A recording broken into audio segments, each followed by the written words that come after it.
Sveiks vēlreiz. Tagad vēl joprojām ir 22. decembris, bet jau vakars, dzeru tēju, un tad pamanīju, ka viens sadalījums ir ielikts, otrs nav. Tam bija objektīvi, subjektīvi iemesli. Lieki nevārīšos, uzreiz rādu otru sadalījumu. Tātad šoreiz mēs apskatāmies Jāņa kārtis. Trešais kungs, otrais kalps un 5. desmitnieks.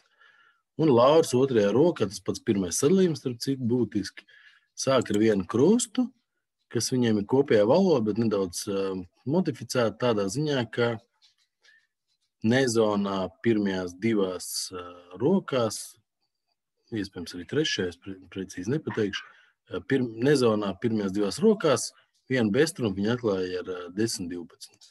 Plusi tam ir diezgan daudz, it sevišķi divos tā kā turnīros, ja tā var teikt.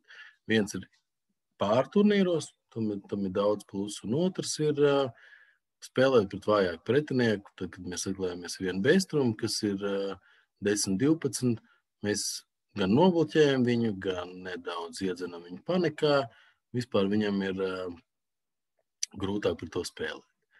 Šeit tas tā kā mīnus ir, ka mēs sākam ar vienu krustu, kā vietiņu iedodam pretiniekam, bet, droši vien arī džeki paši ir sarēķinājuši, ka tas dod viņam vairāk plus nekā mīnus. Piemēram, pirms gadiem 15 ar Jānu Ozolu mēs spēlējām tajā laikā saucamo latnātu sistēmu, kur mums bestrum bija 9-11, un deva ļoti daudz plusus, un Jānim ir saglabājušās labas atmiņas, ka viņš vēl tagad pēc 15 gadiem ar Alvilu spēlē to pašu 9-11 nezonā, un man liekas, ka arī viņam drīzāk tas nes plusus nekā nenes, nedaudz arī tas ir ticības jautājums. Lai kā atgriežamies pie sadalījuma, viens krusts no Laura, kontra no Ļenas, un Jānis turpina ar pasu, kas ir vienkārši 0,7 punkti. Nekas, ja tā var teikt, nekas īpaši. Šķiet, viņi arī spēlē šeit transfers, attiecīgi viens Kārlis būtu Ercen, viens Ercens Pīķis un tā tālāk. Brunis sol vien Ercen, un te ir tas pirmais, manuprāt, plus. Lauris iedeva izsaucošo kontru. Attiecīgi, ko tas nozīmē? Laurim šobrīd ir vai stiprā bestruma par izsaucošām kārtīm uz Ercenēm, vai jebkādas stipras kārtas.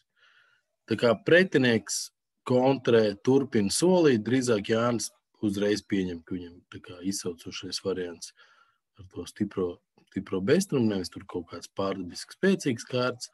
Attiecīgi 3 krusti diezgan normāli.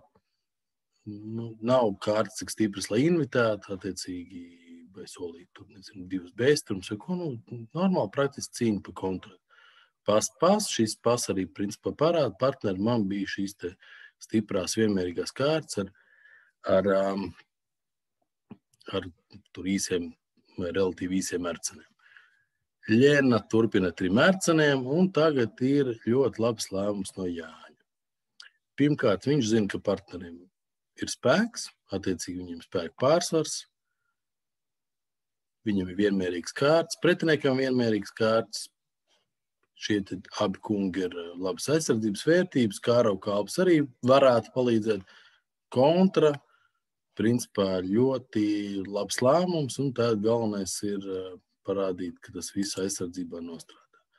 Lauris uzbruka krustu dūz, atvarās, gribas teikt, diezgan šķīdrs galds.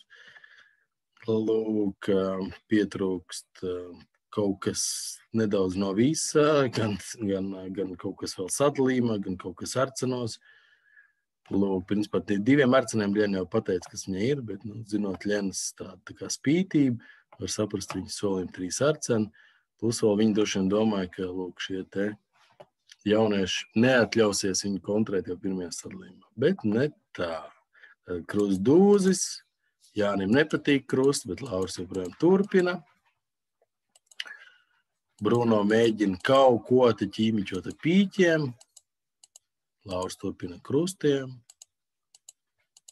Tagad jau tā kā pārēt atklātos ūdeņos uz kāraviem. Un visbeidzot, lēnām mūsējie nonāk pie saviem godīgajiem 6 stiķiem aizsardzībā. Principā, ja apstās visu sadalījumu, es tā ātri viņu bīdīju. Tad galvenais iemesls ir, ka var teikt, nekas interesants nav tajā aizsardzībā. Tas pats interesantākais bija solīšanā, ka, lūk, Lauris un Jāni parādīja, ka viņi pēdējā gada laikā ir diezgan daudz spēlējuši kopā, viņam sistēma ir pietiekami atstrādāta, ka šitie ir tā kā impi ne no kurienes. Pretinieks nedaudz kļūdījās, principā, es domāju, Ļenis Soļums 3 arceni kļūda, viņi izmantoja viņas kļūdu, pie otra galda mēs iegāzām 2 beztrumus bez 1, kas jau pats par sevi ir tā kā labs ieraksts, bet ar šiem te plus 300 no mūsu komandas biedriem 8 impi, beigās mums uzvara 16 impiem, un vēl viens sadalījums, kas parāda, ka, manuprāt, Jānis un Lauri šogad, ja tā var teikt, ir Latvijas komandu čempionāta MVP. Visiem paldies par uzmanību, ar labu nakti!